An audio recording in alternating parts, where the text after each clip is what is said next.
Hello again, everybody. I'm Penna, and welcome back to Hack and Slash. Now, this all is going to go fairly quick because this is actually my second attempt at recording this. The first time I made a mistake, crashed the game, which at this stage of the game is totally normal actually, but the problem that occurred then is my entire computer locked up, so I tried to recover, the recording so I wouldn't have to start again, but didn't work out. So, yeah, let's get on with this. So there's not actually much we can change here. This is, I could set it up to 4 right now and, this would instantly unlock as soon as we get in, but I'm going to show you the rest of the actual puzzle. Trapped again? I thought this cave looked familiar. You didn't see this coming? Nope. Ah, we've been trapped in the same type of cave several times now. I was kidding. Let's figure out some algorithm stuff. Oh, actually, let's take a look at this before we go in with the loop. Gettable port.value, which as we saw was down that over there, a 2. So 2 stored in the pink crystal. Pink crystal plus 1 stored in the blue crystal. And return blue. So we're getting 2 plus 1 equals 3. So returning 3 as the door key. Since this says compute door key, we can assume that's what it does. Compute door key, I guess that's the name of the algorithm. Does all that stuff describe the algorithm? It's a little impenetrable. Well, we're not algorithm assisted Potato.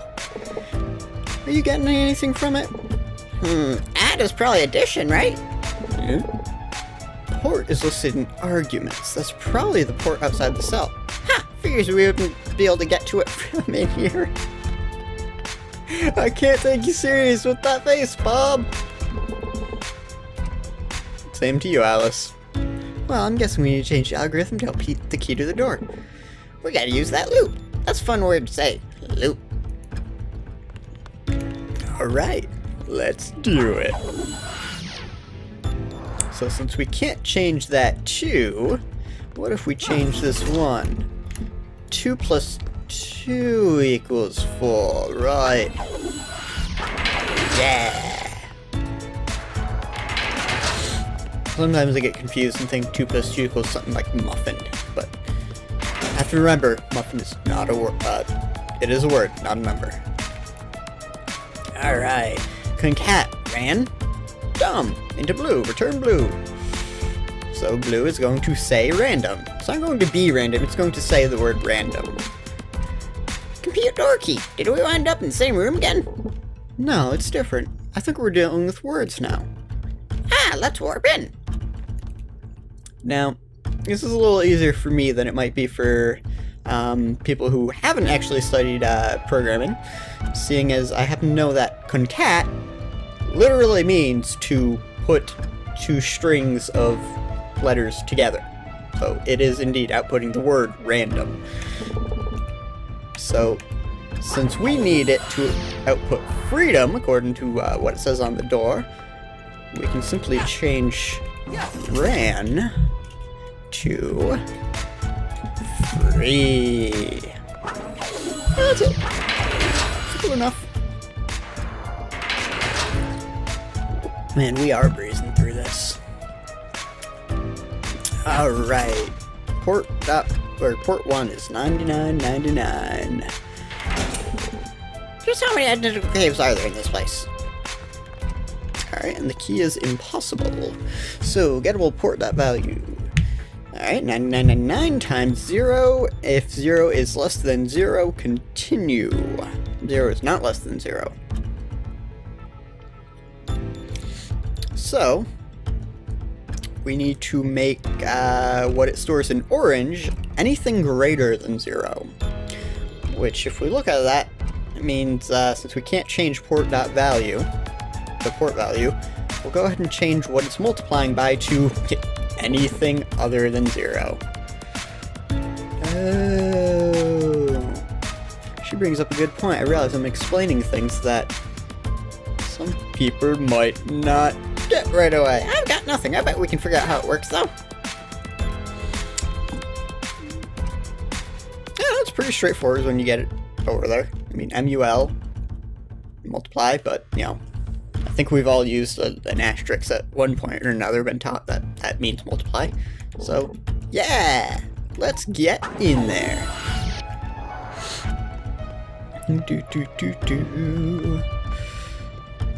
Alright. Yeah. This one is a little trickier. I didn't realize that last time. I forgot actually what I input in here to solve it. But I don't know, that'll still work. He's a little trickier because this 0 that I was going to change for this multiplier here actually goes to 2 places. So if we change that to 1, we now have port.value, which is 9,999 times 1 into orange. If 1 is less than orange, which is 9,999, so if 1 is less than 9,999, continue.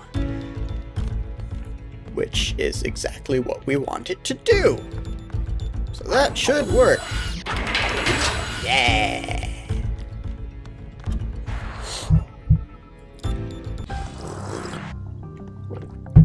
Coffee.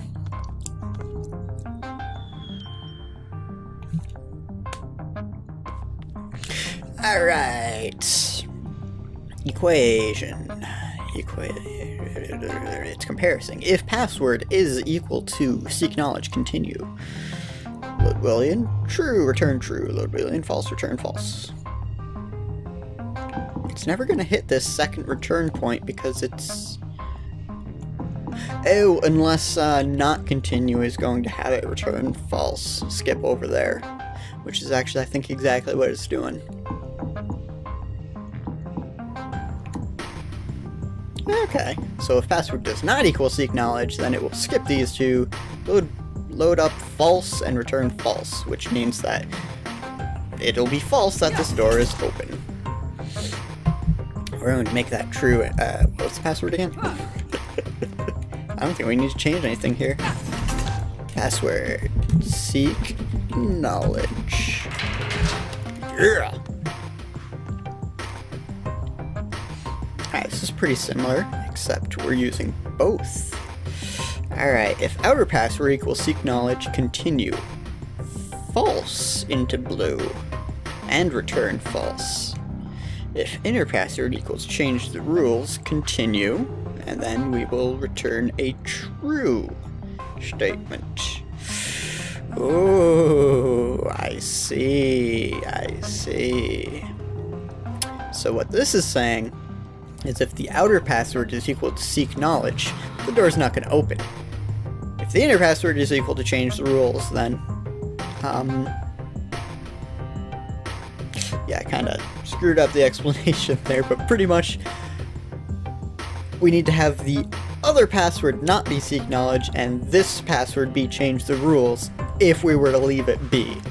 So we're going to not leave it be. Let's see. This is actually technically a, I can't think of the term. Logical AND. Which is all sorts of fun. Here it is.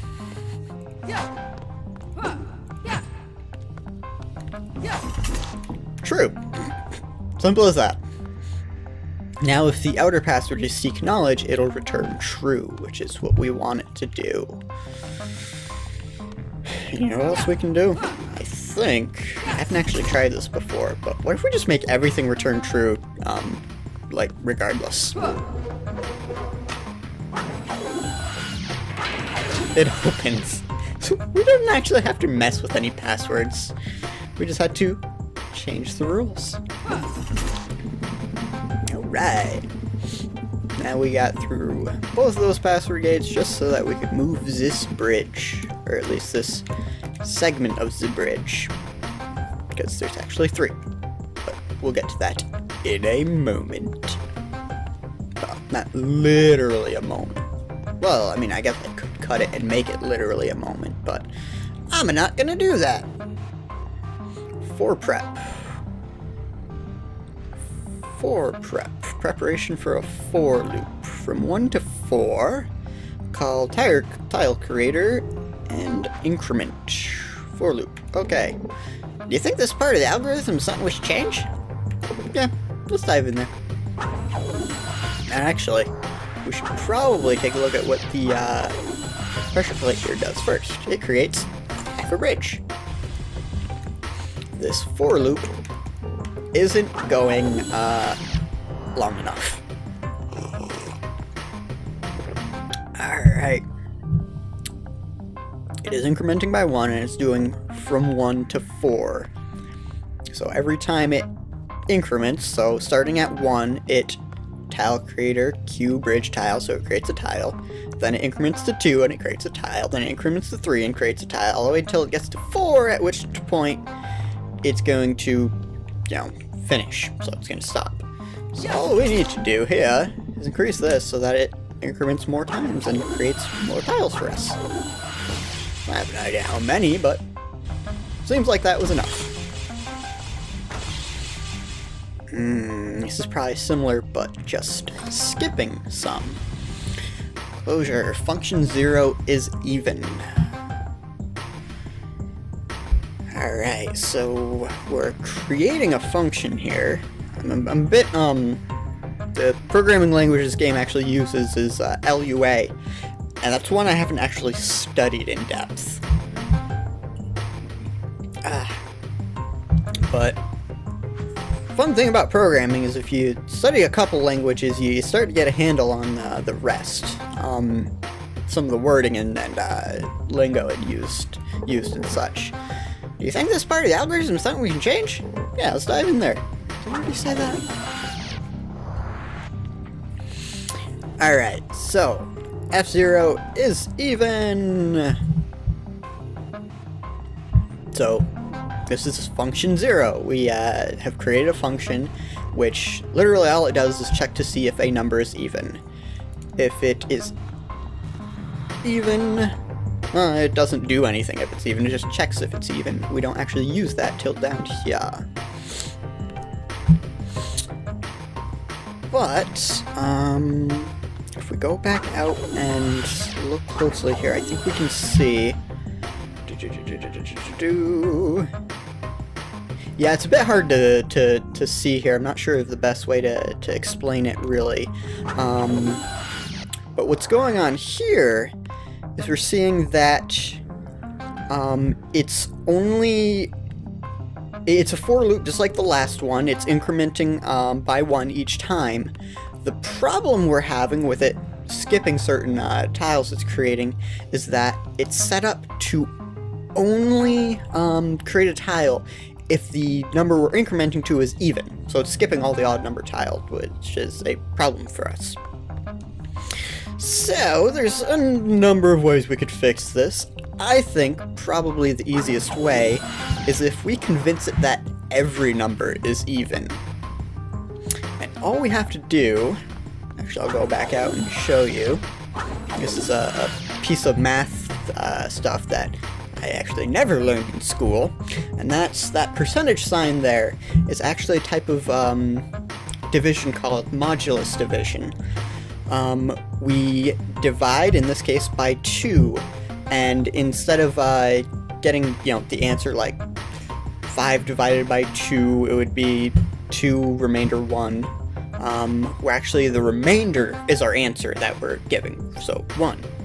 And since 1 is not equal to 0, we can tell that number's not even, because it doesn't divide evenly by 2. So, let's dive in there. I sincerely hope this is actually making some sort of sense to you guys. We're just going to change this number, and it's only going to one thing good, to 1. So now, anything that's evenly divisible by 1 is even. We changed the rules again. Pretty sure that's all we're gonna have to do. Yep, it's not skipping any tiles now, it's making more than enough. So let's go ahead and move this bridge.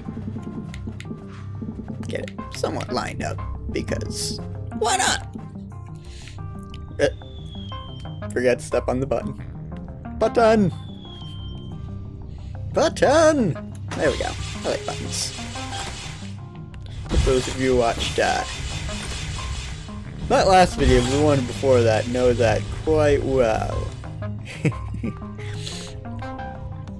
Alright.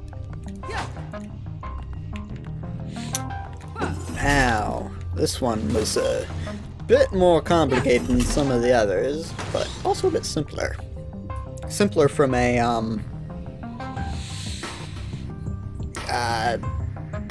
logical standpoint of, you know, like normal puzzle solving, and a little bit more complicated as far as figuring out the code for it. I don't know about you, but that doesn't make sense to me. Actually, I have figured that out. What we're doing is taking in the letters on these blocks and putting them in the order that they're in there, plus the letters already on the wall there. So right now we have E-T, T, E-T-T, H-E-P-L. In any case, if we go the logical route, look at this, see that if we reverse these two here, the one on the right and the one on the left, then we will end up with a phrase on the wall that says, hack the planet. That makes sense. Let's try doing that. Which actually ends up being fairly simple. Let's see. 1, 2, and 3. So we want 1 to be 3 and 3 to be 1. Because these end up corresponding to what position those blocks are in. And since the block that we want to come first is in the third spot, we just change that 1 to a 3, and same on the first one. Now it says hack the planet, and we're good to go. The wall opens. Alright, and here's the one I used to crash the game. Turns out, LUA is a bit better at detecting errors than I thought. Let's see, we've got platform block.offset. If 0 is less than current offset, continue. Offset -1, current offset -1. So, anytime 0 is less than the current offset, so if we try to make the current offset greater than 0, it just slides right back. So the first thing I tried was actually to change where it says platform block.offset to platform block.something else. But we're now comparing something that doesn't exist, and it just crashed the whole thing. So while explaining this to you, I realized there is actually a much simpler solution. Let's see, we have it set then, if 0 is less than current offset, continue. And this 0 is only going to that, so how about if something like 9 million is less than current offset? Or, wait a second. Yeah. The higher this number is, the further to the right we can move it. And this is actually already plenty enough now that I think about it. Right? Yep.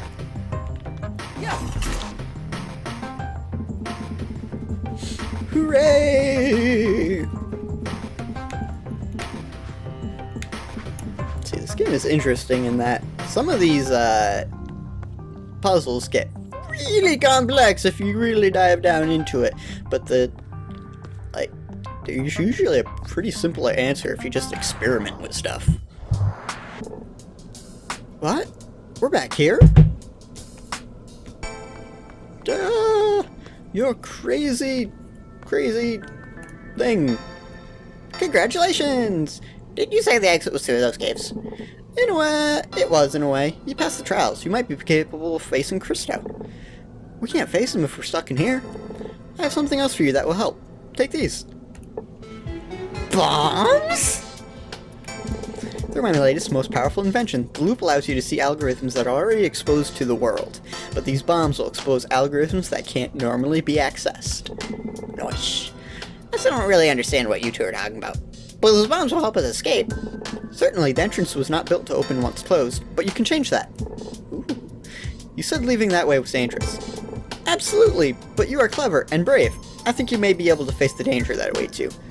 Are you sure? Nothing is certain, but you have brought back a hope I have not felt in a long time. Good luck. Meow. Sweet. Anything else to say, script? No? Best of luck to you, Alice and Bob. Meow. Kitty doesn't have anything else to say.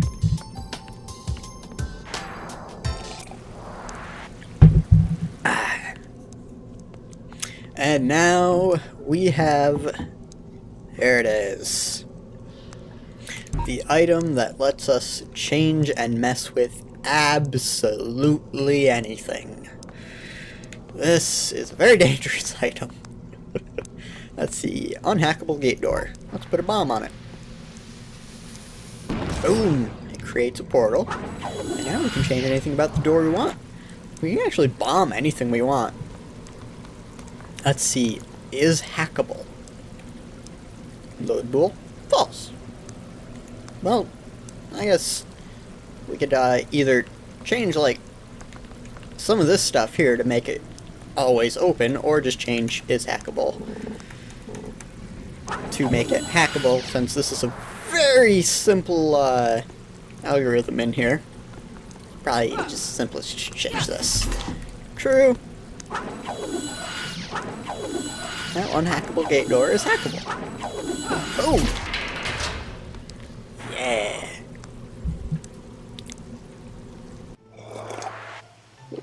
I know the first thing I'm gonna do with these. Those two darn chests that were supposed to spawn after X number of days. We're gonna go open those. I don't remember what's in them.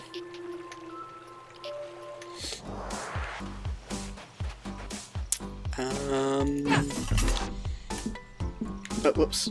Tiles per push. Negative a few because get out my way.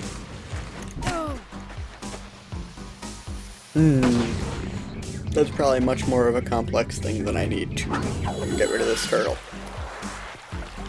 Whoops. Yeah, we're not gonna mess with that. I just want him out of our way. There we go. Old method. Works great. Archer drop, we could use a few of those. Yay! We forgot to have him break these. So, can't we... Oh, there we go. Is hackable. That's cool. Boom, true.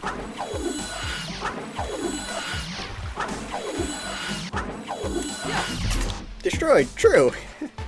Simple enough. Alright, so save you guys the traveling since I easily get lost. And I'll be right back. Fire, fire, yeah, fire, fire. I see it, but I can't reach it. And here we are. We look at this. Check day. If 50 is less than days, continue, spawn chest. If 50 like million is less than days, continue, spawn chest. That should be easy to fix.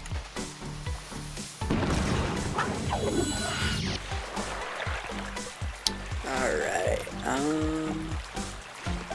ooh. It's protected is already false on interact. Oh, I'm not seeing exactly what I wanted to see in here. Maybe we can use the loop. Yeah, this one's already exposed. Cool. Check day. That's what we wanted. Check day. Do do do do do. Do.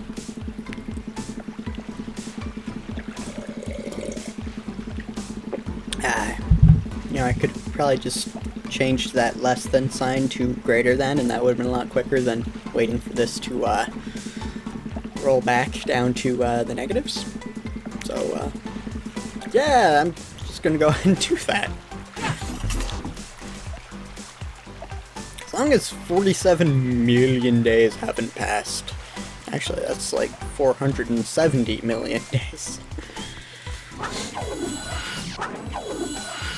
Yeah! Spooky path. Well, that means there should be a couple of chestises spawning somewhere.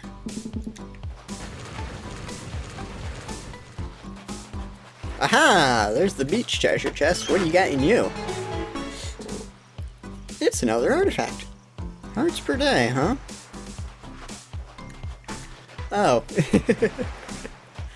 So I can turn that up and be automatically healed.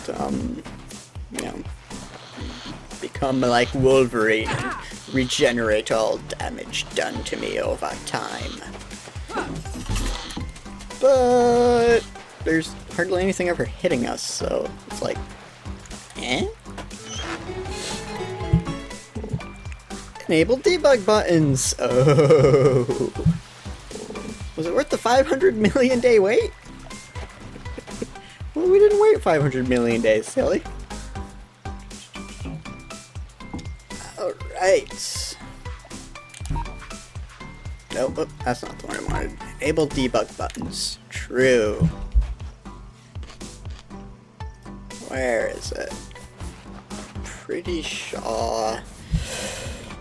Was it this? Ha ha ha ha! We have gained the ability to teleport! Now I could abuse the hell out of this and probably skip another number of puzzles. Or we can, you know, get on with the game.